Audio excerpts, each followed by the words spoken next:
Welcome back everyone to another Kenshi video with your boy Cool Kid Croc. Past few videos I've been starting up a gang in Kenshi, attempting to find strong warriors from across the globe to aid us in our cause of committing shenanigans. Currently have 6 gangsters and Chompy in our main party with 2 copper miners in our worker group. Today we'll be leaving our home of Heft as we try to search for new recruits. So far I have skeletons, I have humans, and I have hivers, so I'm looking for Sheks. The group will have a long way to go since we're currently in the United Cities territories, so making it to Shek homeland will take a few days in game. When it comes to making a gang or team in Kenshi, I think that any number is really fine. I mean, you can go as hard as you want. If you have too many people, you can always up the squad multipliers. But me, myself, and I, when I'm starting a playthrough, I usually like to focus on around 7 to 12 characters. And then I'll also add on extra characters to help fill the gaps with, say, working and mining and production. We've been working pretty hard in the past few videos. Slowly but surely, they've been able to stand their ground against most groups that they encounter in the desert. But the main way for making money for the first few weeks is by finding random groups in the wild and then fighting them to take their precious loot. Every battle we get into makes our team a little bit stronger and adds to our net worth of cats. And other than finding recruits, it's really important for us to get lots of money so we're able to fully finish equipping our gangsters. We want to have top tier amazing weapons and top tier strong armor. Now the gangsters pulled 3 battles pretty quickly here.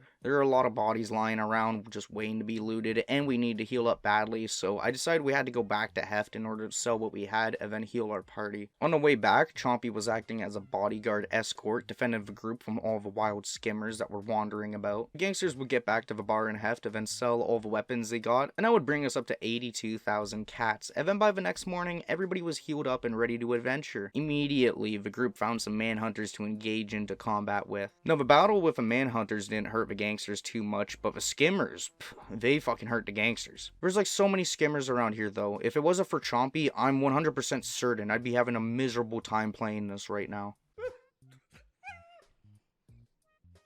I just can't do it. I can't take this shit no more, man. After that battle, Human ended up losing an arm, and we had more loot, so again, we had to go back to Heft. I promise we're gonna leave Heft soon, guys. Don't go away yet. The gangsters sold the loot and purchased a nice new arm for Human. It gives him more health and an 18% bonus to dexterity, so he's stronger than he was before with his normal arm at least.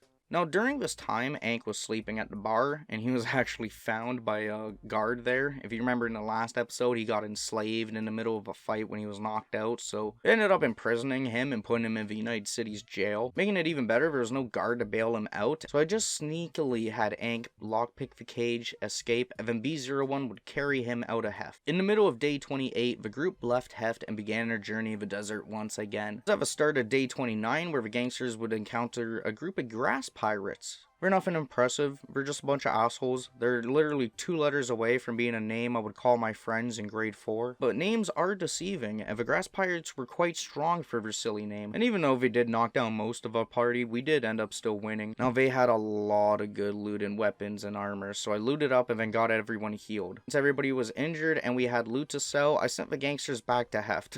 No, I'm kidding. Could you imagine? They continued their journey with a mission to create the ultimate gang in Kenshi, with the first stop being Flats Lagoon down to the south. They would stop at a way station fast to heal, but they didn't find anyone cool to recruit. Next, they had to travel through Venge at the worst time of day since it was during sunlight hours. If you've never been to Venge, well, you're lucky. These giant beams of light come down and they strike our human fleshy gangsters. Ah! You know, if they kill them, burn them, and make them take just a bunch of damage, so humans can't be around here. Skeletons are fine, but humans get effed up. So, of course, half of our party got knocked out due to the giant light beams, and we'd have to carry our gangsters throughout the land of Venge. We'd also have to try to keep on the lookout and not run into any of the wandering psychopath thrall groups that inhabit these lands. It did take all day, but thankfully, at least by nighttime, the group made it through Venge and then was approaching the city of Flats Lagoon. Now, this is a cool little square city. I really like it. It's pleasing on the eyes. There's a couple bars and nice stores here. It's set up beautiful. I sent the gangsters into a bar to heal and find any possible recruits. Firstly, I got distracted because there's a skeleton fox trader who had a variety of unique weapons. So I upgraded a few of our gangsters' weapons, and then I looked around the bar and found this guy called Fox. It was called something else, but I named him the Foxbot. He's a skeleton fox, and he rocks purple armor. Pretty cool, eh? After that, we hit up the armor shop and got rid of all of our shitty low-grade armor, and in exchange, we spent a lot of money, but we got some high grade suits of armor, which will help us a lot in battle. Like I said before, armor and weapons are a big part alongside stats when it comes to making a strong gang in Kenshi, so keeping a close balance between both is crucial. After upgraded our gangsters, it was time to leave and then head over to the swamp. It was the middle stop in between us and a Shek city. Luckily, the group actually didn't encounter any enemies on the way, so by the start of day 31 they were already at a bar. Firstly, a Greenlander named Stubbs caught my attention since he had a few skills already leveled up. We had a quick drunken conversation with him, to which he joined our group for 5,000 cats. Then I spoke to Hompt, a man who was down on his luck since his wife was kidnapped by slavers and forced to work in a slaver camp. I told him, "That's pretty bad, bro, you should join us and we'll kill slavers together," so he agreed and joined the gang. Now it's off to the Shek city of Squin. But right after leaving the city, on the way we ended up encountering some swamp bandits, but we took them down pretty easily. The enemies around here have really decent loot, but I would never live in a swamp. I gotta say, this is like my least favorite biome in Kenshi. I hate traveling through the swamp. It might just be because I'm always recording my gameplay, but it always goes so choppy. Like, it goes choppy as hell. The load times too are like ridiculous. Like, this took me like 30 minutes to go into Shark and then leave. I also don't like how almost every time, religiously, everybody walks dumb. You know, like they'll run for like 5-10 seconds and stop, and then they'll run after like 3 or 4 seconds and then do it again. It's whack, and I don't fuck with it. While the group was leaving, we watched some nasty looking river rappers come over and start to dine on the corpses of our victims. It was a pretty ironic sight. I mean, it's better to have them be eaten than to have our gangsters get eaten. Pretty gnarly, eh? Shortly after, the gangsters found another group to fight and handled them with ease. It took a few hours, but the battle concluded. We looted, and then it was on our way to Squin. Huzzah! We were finally nearly there. Near the end of day 32, we arrived in Squin, the Shek city. Now we could actually rest and heal and shop, but mainly find the Shek recruits I desperately wanted. When it comes to making a gang, I always try to do it a little bit carefully, especially after doing so many playthroughs on YouTube. Free plugin, by the way. I've done like 4 Kenshi playthroughs if you like this one. Generally, I like to have a mix of all races, unless I'm playing like a roleplay type thing. It's just a fun way for me to play as each character ends up standing out more. Not only to myself, but hopefully to all of you as well. But I couldn't help but notice there is this huge ass bulky boy standing outside a broken house. I can only imagine he destroyed it himself. Started speaking to him, and he tells us that he's too strong to join us, to which Foxbot tells him he's shit and basically just old rust. The big boy likes that we stood up to him and offers to join us for 10k cats. Cheap price to pay for one major badass unit and a really cool thumbnail. He holds 2 swords and is classified as like an animal or a machine, so he can't pick up anyone, but he does have really high health. After him, B01 went to a bar and recruited Kang, a local Shek with some combat abilities. And after looking around a little bit longer, we found Ruka and added her to the team as well. Now I was waiting for the shops to open when I saw this huge gang of slavers to fight. They were just leaving the city, so we couldn't attack them yet, but I had the group follow them a good distance until there were no guards and we could begin combat. Now that we had a group of like 12 members, this battle went really smoothly. There were like 20 slavers, and we still steamrolled them for the loot and XP.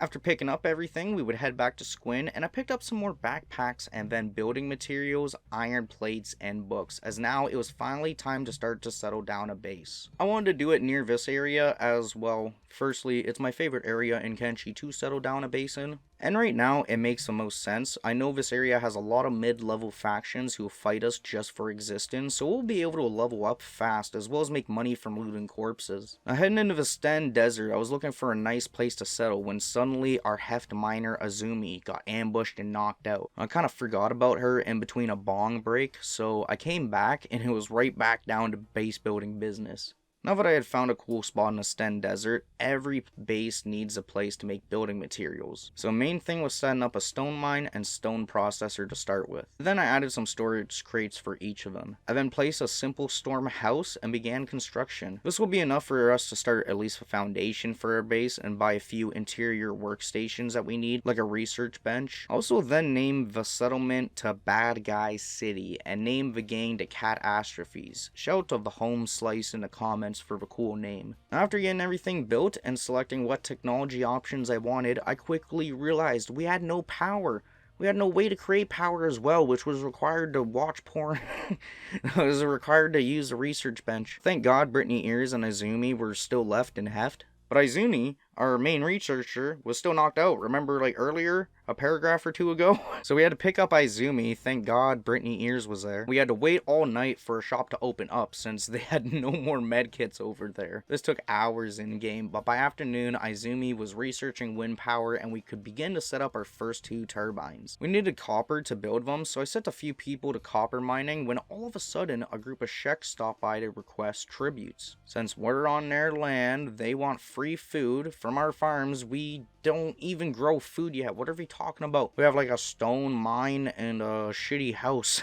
So the best option for us is going to be to tell them to shove it, as they'll come back later to fight us, and Sheks can be great for training defense and toughness, as you'll see. Scarlet made a fast trip back to Squin for more materials and then ran back to Bad Guy City, and I then decided to put down an L house for more room. It costs 35 building materials, but it'll be much worth it. Near the end of day 35, the time was coming. The Sheks were on their way to fight. "Foreigners, you dwell on our sacred Shek country," says their leader. Now this no doubt means a war, and it's with an army of 20 supermen. We had quite a battle ahead of us. Immediately the Sheks start to pour in, smacking our gangsters, dealing massive damage. Unfortunately, within like 20 seconds, most of the group was unconscious and defeated. B01 was still of course alive because he's a G. Chompy was also the other hero of the battle. He's always cool. But still, Chompy and B01 still couldn't fight off all the Sheks because they were using planks. Entire gang was party wiped, and then this started a hellish cycle for the next day in game. We'd be waking up, fighting them until knocked back out. The Sheks were planning, I guess, to take over our base, which wasn't good. Thankfully, there was a group of Krau's Chosen who came by to do a bit of work. Leave it to the Sheks to also fight the Sheks. Now, along with some menders, slowly one by one, they started going down, and eventually half of the army was defeated. So by day 36, most of the Sheks would start to heal up and leave. And while we did get our asses kicked, this is why the gang moved here. By fighting Sheks, we'll gain fast experience, and within a few weeks, we'll be on par or maybe even better than them. On the downside though, we lost like 2 different characters' limbs during battle, so I'll need to make a special trip for skeleton limbs in the next video. Now if you enjoyed this video and want to help your boy get out of the hood, remember to subscribe to my channel, like the video, and commenting is always greatly appreciated. Anyways, thank you guys all for watching as always, and I'll see you in the next one. Peace.